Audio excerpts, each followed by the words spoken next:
What does New York's famous Staten Island have to do with the Dutch Parliament? Hi, I'm Paul, and I pronounce Dutch words and names the way a Dutchman would pronounce them.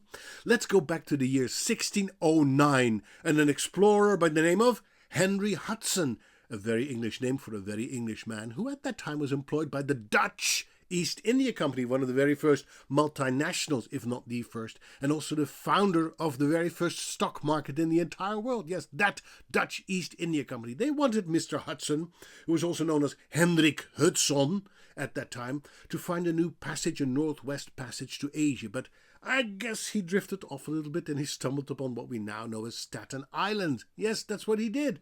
And why is Staten Island called Staten Island? Because in honor of his employers, they named it after the Dutch Parliament.